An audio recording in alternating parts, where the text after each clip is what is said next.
ഇന്നിപ്പോ തോട്ടിയൊക്കെ പിടിച്ചിട്ട് ഞാൻ കുറച്ച് മുരിങ്ങക്കായ പറിക്കാൻ പോവാണ് കേട്ടോ. മുരിങ്ങക്കായുടെ ഗുണങ്ങൾ കേട്ട് കഴിഞ്ഞാൽ ഒരു മുരിങ്ങക്കായ പോലും കളയരുതെന്നാണ് ശരിക്കും പറഞ്ഞാല്. ഇതിന്റെ ഗുണങ്ങളെ കുറിച്ച് നമ്മൾ പഠിക്കുകയാണെങ്കിൽ ഒരു മുരിങ്ങക്കായ പോലും കളയരുത്, ഒരു മുരിങ്ങയില പോലും കളയരുത്, എല്ലാം നമ്മൾ ഭക്ഷണയോഗ്യമാക്കണം എന്നാണ് പറയണത്. മുരിങ്ങയുടെ കമ്പ് ഭയങ്കര വീക്കാണ്, അത് പെട്ടെന്ന് ഒടിയും. അതുകൊണ്ട് നമ്മൾ മുരിങ്ങക്കമ്പ് ഇങ്ങനെ ഉറക്കൊന്നും വലിക്കാൻ പാടില്ല, ഇങ്ങനെ പതുക്കെ ഒന്ന് ചാച്ചു കൊടുത്തിട്ട് വേണം അത് പറിക്കാനായിട്ട്. ഇത് മൂക്കാത്ത മുരിങ്ങക്കായാണ്, എന്നാലും ഇതും നമുക്ക് ചെറിയ കൊണ്ടാട്ടം പോലെയൊക്കെ ഉണ്ടാക്കാൻ നല്ലതാണ് കേട്ടോ. ഇവിടെ നിൽക്കുന്നുണ്ട് കുറച്ച് മുരിങ്ങക്കായ. തോട്ടിൻ്റെ മറ്റേ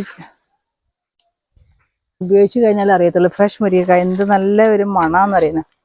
ഇത് കറിയിലിട്ടാലും, ഞാനൊക്കെ എപ്പോഴും കറി വെക്കണ സമയത്ത്, സാമ്പാറൊക്കെ വെക്കണ സമയത്ത് ആ മുരിങ്ങക്കായ ഇടുന്ന ടൈമിൽ വന്നിട്ട് മുരിങ്ങക്കായ പറിച്ചിട്ട് ഞാൻ സാമ്പാറിലിടുക ചെയ്യുക. അപ്പോൾ അത് തിളയ്ക്കുമ്പോൾ ഒരു നല്ലൊരു മണം വരും. ഇനിയും പറിക്കാനുണ്ട്. അപ്പം ഇന്ന് ഞാൻ മുരിങ്ങക്കായയെക്കുറിച്ച് ആണ് പറയാനായിട്ട് ഉദ്ദേശിക്കുന്നത്.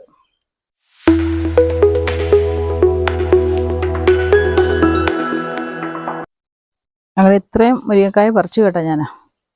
ഇതിൽ മൂത്തത് കുറച്ചുണ്ട്, പക്ഷെ എന്നാലും നമ്മൾ മൂത്ത മുരിങ്ങക്കായ ഒന്നും കളയേണ്ട കാര്യമില്ല.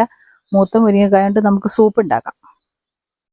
മുരിങ്ങക്കായ സൂപ്പ് നല്ല എന്താ പറയണേ, ഇതിൻ്റെ ഗുണങ്ങൾ ഇതിപ്പോൾ നമുക്ക് ഉള്ളിലത്തെ കഴിക്കാൻ അല്പം ബുദ്ധിമുട്ടാണെങ്കിലും നമ്മളിത് കളയൊന്നും വേണ്ട. അതുകൊണ്ട് നമുക്ക് മുരിങ്ങക്കായ സൂപ്പ് ഉണ്ടാക്കാം.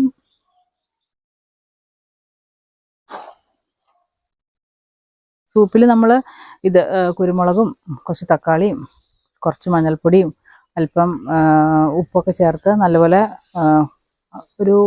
കുറച്ച് വെള്ളമൊക്കെ ഒഴിച്ച് വേവിച്ച് കഴിഞ്ഞിട്ട് അത് എടുത്ത് കഴിയുമ്പോൾ അതിനകത്ത് അല്പം നെയ്യൊക്കെ ഒഴിച്ച് കഴിഞ്ഞാൽ കുടിക്കാനൊക്കെ ആയിട്ട് നല്ലത്. പിന്നെ ഇഞ്ചിയൊക്കെ നമ്മുടെ ഓപ്ഷണലായിട്ടൊക്കെ ചേർക്കാം കേട്ടോ.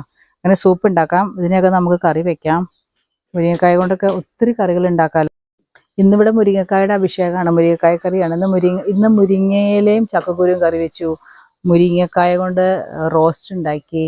അങ്ങനെ മാക്സിമം മുരിങ്ങക്കായ ഉപയോഗിക്കാനായിട്ട് നോക്കുന്നുണ്ട്. ഞാൻ പറയുകയാണ്, നിങ്ങൾ ആരും മുരിങ്ങയിലയൊക്കെ വീട്ടിലുണ്ടെങ്കിൽ കളയരുത്. കാരണം ഇത് ഒത്തിരി പോഷകങ്ങൾ നിറയെ വൈറ്റമിൻസ് ഉണ്ട്. അതുപോലെ ഫൈബർ റിച്ച് ആണ്. പിന്നെ എന്താണ്, ഇതിനകത്ത് കാൽസ്യം ഉണ്ട്. അതുപോലെ തന്നെ വൈറ്റമിൻ എ, വൈറ്റമിൻ സി, ധാരാളം ധാതുക്കളുണ്ട്. അപ്പം ഇത് പോഷക സമൃദ്ധമാണ് മുരിങ്ങക്കായ എന്ന് പറയുന്നത്. മുരിങ്ങയില എന്ന് പറയുന്നത്, മുരിങ്ങപ്പൂവും എല്ലാം, മുരിങ്ങയുടെ എല്ലാം നല്ല ഔഷധ ഗുണമുള്ളതാണ്. പിന്നെ ഈ മുരിങ്ങക്കായ കൊണ്ട് നമുക്കറിയാലോ, മുരിങ്ങക്കായ ചക്കക്കുരു മുരിങ്ങക്കായ വെക്കാം, മുരിങ്ങക്കായ പരിപ്പ് കറി വെക്കാം, മുരിങ്ങക്കായ മാങ്ങാക്കറി വെക്കാം, മുരിങ്ങക്കായ ചെമ്മീൻ വെക്കാം, പിന്നെ എന്താണ് മുരിങ്ങക്കായും തക്കാളിയും വെക്കാം, സാമ്പാർ ഉണ്ടാക്കാം, അവിയലുണ്ടാക്കാം, അങ്ങനെ നിരവധി കറികൾ ഉണ്ടാക്കാം. ഇപ്പം മുരിങ്ങപ്പൂവൊക്കെ കുറച്ച് നിൽക്കുന്നുണ്ട്. അത് നമ്മൾ രാവിലെ തന്നെ ഫ്രഷ് ആയിട്ട് എടുത്ത് കറി വെച്ച് കഴിഞ്ഞാൽ അതിൻ്റെ കൂടെ ഒരു മുട്ടയൊക്കെ പൊരിച്ച് ചേർത്ത് കഴിഞ്ഞാൽ കൊത്തിപ്പൊരിച്ചിടുക, അതും നല്ലതാണ്. അപ്പോൾ മുരിങ്ങയുടെ എല്ലാം വേര് തൊട്ട് അതിൻ്റെ എല്ലാ ഭാഗങ്ങളും നമുക്ക് ഒരു വിധത്തിലെങ്കിലും മറ്റൊരു വിധത്തിൽ ഭയങ്കര ഔഷധ ഗുണം നിറഞ്ഞതാണ്. അതുപോലെ മുരിങ്ങയിൽ ധാരാളം ആൻറ്റി ഓക്സിഡൻസ് അടങ്ങിയിട്ടുണ്ട്. അതുപോലെ ആൻറ്റി ഇൻഫ്ലമേറ്ററി ഘടകങ്ങൾ അടങ്ങിയിട്ടുണ്ട്. വൃക്കയുടെ ആരോഗ്യം സംരക്ഷിക്കുന്നു. അതുപോലെ തന്നെ പ്രമേഹ രോഗികൾക്കും വളരെ നല്ലതാണ്. അതുപോലെ കരളിൻ്റെ ആരോഗ്യം വർദ്ധിപ്പിക്കുന്നു. ധാരാളം ധാതുക്കളും ജീവകങ്ങളും നാരുകളും അടങ്ങിയിട്ടുള്ളത് കൊണ്ട് പ്രമേഹ രോഗികൾക്ക് വളരെ നല്ലതാണ്. ഇതൊക്കെ നമുക്ക് കുറേ ബുക്സുകളൊക്കെ വായിച്ചിട്ട് കിട്ടുന്ന അറിവുകളാണ് കേട്ടോ. എന്തായാലും മുരിങ്ങക്കായ മാക്സിമം നമ്മൾ ഭക്ഷണത്തിൽ ഉൾപ്പെടുത്തുന്നത് നല്ലതാണ്. ഒരാഴ്ചയിൽ 1-2 പ്രാവശ്യമൊക്കെ മുരിങ്ങയില കറി വെച്ച് കഴിക്കാം. അതുപോലെ മുരിങ്ങയിലയിൽ ധാരാളം വൈറ്റമിൻസ് എ, സി, അതുപോലെ തന്നെ പൊട്ടാസ്യം ഒക്കെ അടങ്ങിയിട്ടുണ്ട്. പിന്നെ മുലപ്പാൽ വർദ്ധിപ്പിക്കാനൊക്കെ ആയിട്ട് മുരിങ്ങയില തോരൻ വെച്ചൊക്കെ കഴിച്ചു കഴിഞ്ഞാൽ ഒത്തിരി നല്ലതാണെന്നാണ് പറയണത്. പിന്നെ കുട്ടികൾക്കൊക്കെ, ഇപ്പോഴത്തെ ഈ ന്യൂജൻ പിള്ളേർക്ക് അല്ലെങ്കിൽ ഇപ്പോഴത്തെ പിള്ളേർക്കൊക്കെ ഇതൊക്കെ കഴിക്കാൻ ഭയങ്കര മടിയാണ്. അപ്പോൾ നമ്മൾ അവരെയൊക്കെ ഒന്ന് ശീലിപ്പിക്കണം, നല്ലതാണ്. ശരീരപുഷ്ടിക്കും ഒക്കെ ഇത് ഗുണം ചെയ്യും. നമ്മുടെ എല്ലുകൾക്കൊക്കെ നല്ല ബലം കൊടുക്കാനായിട്ടൊക്കെ മുരിങ്ങക്കായും മുരിങ്ങയിലയും മുരിങ്ങപ്പൂവൊക്കെ നല്ലതാണ്. ഈ ലൈനിലുള്ള മുരിങ്ങയൊക്കെ ഞാൻ നട്ടതാണ്. കുറച്ച് വർഷങ്ങൾക്ക് മുന്നേ നട്ടതാണ്. എനിക്ക് എവിടെ നിന്നൊക്കെയോ കമ്പ് കിട്ടി. അത് തന്നെയല്ല, ഇവിടെയും കുറച്ച് മുരിങ്ങയൊക്കെ ഉണ്ടായിരുന്നു. അപ്പോൾ അതൊക്കെ ഒടിഞ്ഞു വീണ സമയത്തും ആ സമയത്തൊക്കെ കിട്ടിയ കമ്പുകളൊക്കെ ഞാൻ ഓരോന്ന് കൊണ്ട് വെച്ച് അങ്ങനെ അങ്ങനെ ഉണ്ടായതാണിത്. ഈ പാലക്കാടൻ ക്ലൈമറ്റ് ശരിക്കും പറഞ്ഞാൽ മുരിങ്ങക്കായ ധാരാളം ഉണ്ടാവാനായിട്ട് ഭയങ്കര നല്ലതാണ്. നല്ല പോലെ മുരിങ്ങക്കായ ഉണ്ടാവും. ചില മുരിങ്ങയൊക്കെ കാഴ്ച കിടക്കുന്ന കണ്ടു കഴിഞ്ഞാൽ നമുക്ക് തന്നെ കൊതി വരുന്ന രീതിയിൽ മുരിങ്ങ ആ മരം കാണാത്ത രീതിയിൽ നിറയെ കാഴ്ച കിടക്കുന്ന അങ്ങനത്തെ മുരിങ്ങയുണ്ട്. ഇത് അത്യാവശ്യം നീളമാണ്. ഇതിനേക്കാളും നീളമുള്ള മുരിങ്ങക്കായ ഉണ്ട്. പിന്നെ ചെറിയ നമ്മുടെ കൈയുടെയൊക്കെ ഇത്രയും വലിപ്പത്തിൽ അങ്ങനത്തെ ഒരു വെറൈറ്റി മുരിങ്ങയുണ്ട്.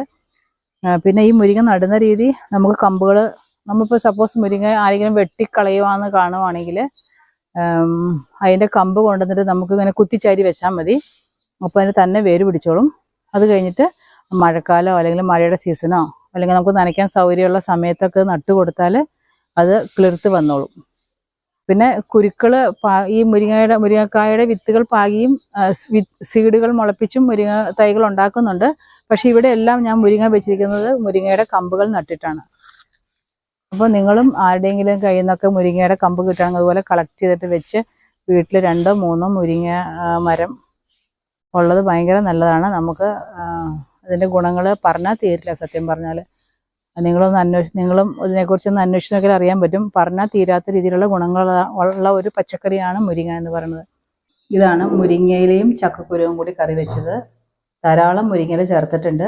ചക്കക്കുരു വെന്ത് കഴിയുമ്പോഴും മുരിങ്ങയില ചെറുതായിട്ടൊന്ന് അരിഞ്ഞ് ചേർത്തിട്ട് അതിൻ്റെ കൂടെ നമ്മൾ കുറച്ച് തേങ്ങയും ചെറിയ ഉള്ളിയും മഞ്ഞളും മുളകും ഒക്കെ ചേർത്ത് കഴിഞ്ഞാൽ ഇങ്ങനത്തെ ഒരു ചെറിയ ചാറുകറിയാണ്. നല്ലതാണ് കേട്ടോ.